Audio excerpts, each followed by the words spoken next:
हाय, आपका दोस्त मिस्टर टूटू आ गया एक नई कहानी लेकर।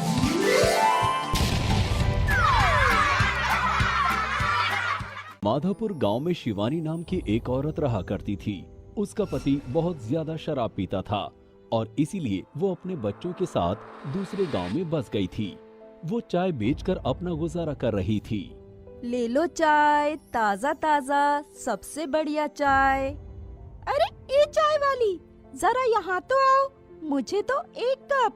हाँ मैडम जी, देख लीजिए, A1 चाय है मेरे पास। तारा चाय पीती है। अरे वाह, ये चाय तो सच में बहुत स्वादिष्ट है। तभी संतोष, जो तारा का पति था, घर के बाहर आता है।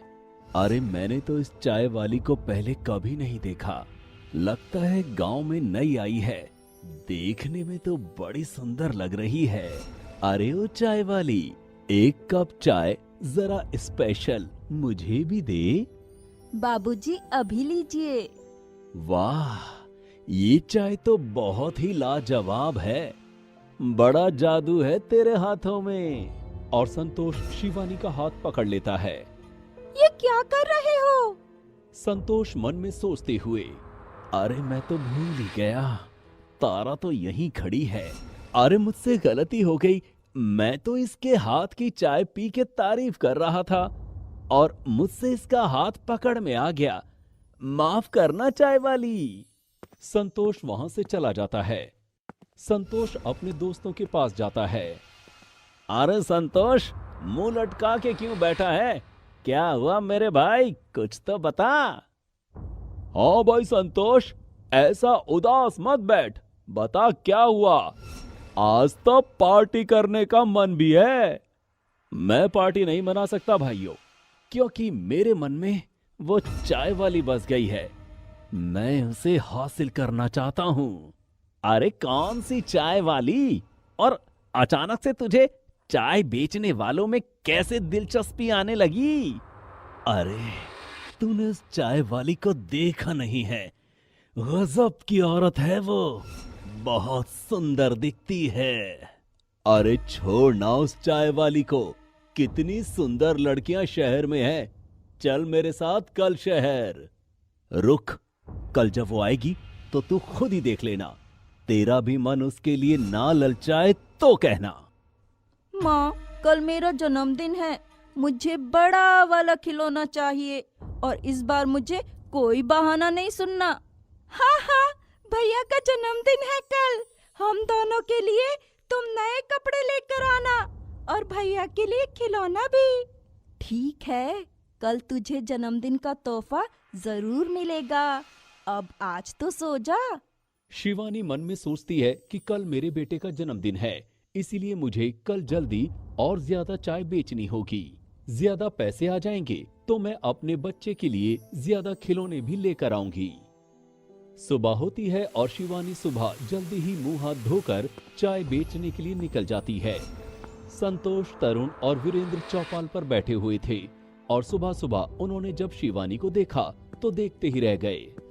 ये इतनी सुंदर औरत कौन जा रही है? पहले तो कभी इसे गांव में नहीं देखा। हाँ हाँ, देखने पर तो बिल्कुल अप्सरा लगती है। लगता है कोई बड़े परिवार की है। देखा तुम लोगों ने, अब इसे तुम बड़े घर की और अप्सरा कह रहे हो। मैं जब कह रहा था तब तुम लोग मेरी बात नहीं मान रहे थे। अरे ये एक साधारण चाय वाली है और मैं इसी की बात कर रहा था। बात तो तेरी एकदम सही थी यार, ये तो सच में कमाल है। हाँ, और अगर हम तीनों चाहें तो इस चाय वाली के साथ आज पार्टी मना सकते हैं। कल मेरे घर पर कोई नहीं है, मेरी बीवी मायके गई है। अगर तू मेरे घर में आ जाए और सोने का नाटक करे और जब वो चाय वाली आएगी ये कह दूं कि मेरी बीवी की तबीयत खराब है और अंदर जाकर उसे चाय पिला दे, तो वो मेरे घर के अंदर आ जाएगी। हाँ, आइडिया तो तेरा बहुत अच्छा है। चल आज पार्टी मना ही लेते हैं। तरुण और वीरेंद्र संतोष के घर चले जाते हैं और वीरेंद्र बिस्तर पर कंबल ओढ़कर सो जाता है। शिवानी जब वहां से गुजरती है तो आवाज लगाती है, चाय पी लो, ताजा ताजा, सबसे बेहतरीन चाय। अरे चाय वाली, तारा की तबीयत खराब हो गई है, तुम अंदर आकर उसे चाय दे दो। शिवानी थोड़ा घबराते हुए। मैं अंदर कैसे आ सकती हूँ? आप उन्हें बाहर बुला लीजिए ना। नहीं, उसकी तबीयत सच में बहुत खराब है, तुम उसी से सुन लो। वीरेंद्र को तारा की आवाज में शिवानी को अंदर बुलाना था, लेकिन वो बिस्तर पर जाकर सो जाता है। तारा, अरे ओ तारा, तारा, अरे सुनो तो तारा। जब कोई आवाज अंदर से नहीं आती तो तरुण अंदर से कहता है, अरे लगता है ये वीरेंद्र का बच्चा सो गया। शिवानी समझ जाती है कि दाल में कुछ काला है और वो वहां से जाने लगती है। तभी संतोष और तरुण उसके पीछे दौड़ने लगते हैं। अब बचकर कहां जाएगी, अब तो आगे सिर्फ खाई है। हाँ, तेरे बचने का कोई चारा नहीं, हमारे पास आजा। आजा आजा। शिवानी को कुछ नहीं सूझता और वो अपनी चाय वाला सामान वहीं छोड़कर खाई में कूद जाती है। संतोष और तरुण वहां से भागकर वापस अपने घर आ जाते हैं। बिरजू दीपू का दोस्त था, वो दीपू के घर आकर उसे बताता है, दीपू, बाहर निकल, बहुत बुरा हो गया।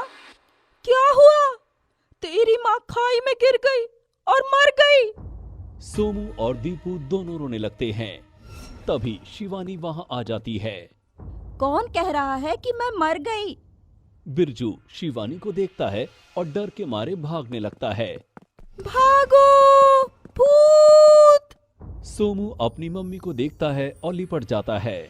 मम्मी, तुम मुझे छोड़कर कभी नहीं जाओगी ना? ये बिरजू कह रहा था कि तुम मर गई।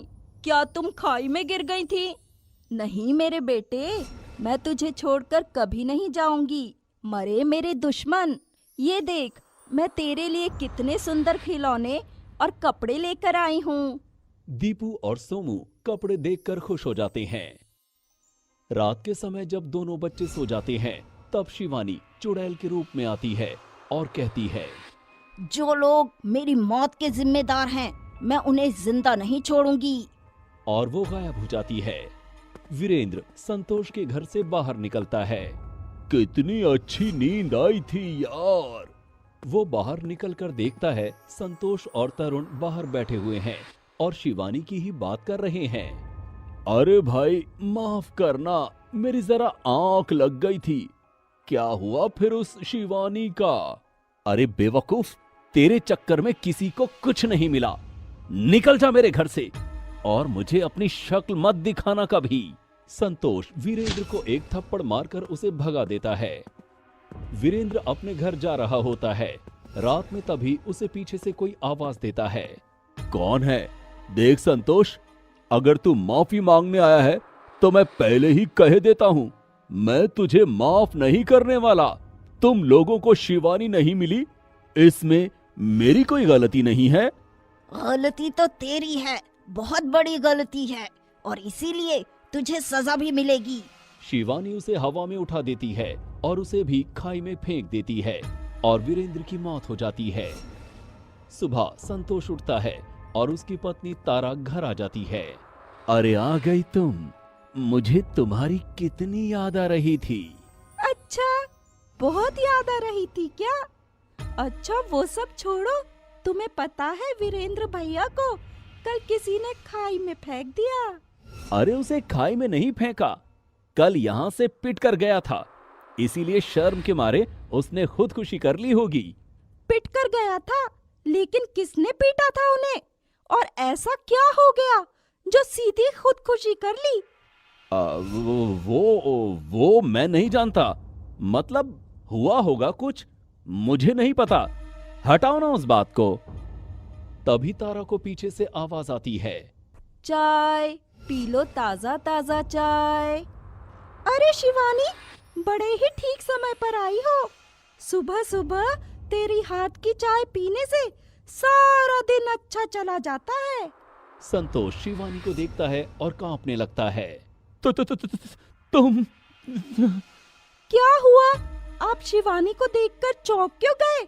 मुझे पता है ये क्यों चौंक गए। कल मैं यहाँ पर आई थी ना, लेकिन आप नहीं मिली। और फिर तभी संतोष बीच में बोल पड़ता है, तो मैंने फिर शिवानी को कह दिया कि कल आना, इसीलिए आज मैं इसे देखकर ज्यादा ही खुश हो गया हूँ। अरे दीदी, आपके हाथों में चूड़ियाँ कितनी अच्छी लग रही हैं। भगवान ना करे आपको इन्हें तोड़ना पड़ जाए। क्या कह रही हो? पता है ना, शादीशुदा स्त्री सिर्फ अपने पति के मरने के बाद ही चूड़ियाँ तोड़ती है। शिवानी कुछ नहीं कहती और वहाँ से हंसते हुए चली जाती है। कितनी अजीब तरह से बर्ताव किया ना आज इसने। संतोष डर से कांप रहा था। तुम यहीं रुको, मुझे तरुण को ढूंढने जाना है। संतोष तरुण के घर जाता है, लेकिन उसे तरुण नहीं मिलता। वो तरुण को ढूंढते ढूंढते एक शमशान में पहुंच जाता है, जहां तरुण शराब पीकर हवा में बात कर रहा था। अरे तरुण, होश में आ, हमारी जान को खतरा है। तुझे पता है वीरेंद्र मर गया। अरे दुनिया तो मरती रहती है यार, जीवन है 4 दिन का, पता नहीं कब किसको मर जाना है, तू चिंता मत कर।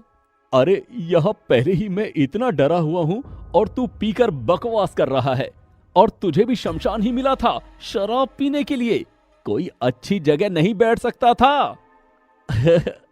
अरे क्यों चिंता कर रहा है, आजा तू भी 2 घूंट लगा ले। अरे रात होने वाली है, जल्दी भाग यहाँ से। वो शिवानी याद है तुझे? वो चुड़ैल बन गई है और वीरेंद्र को भी उसी ने मारा है। तभी शिवानी वहां पर प्रकट होती है।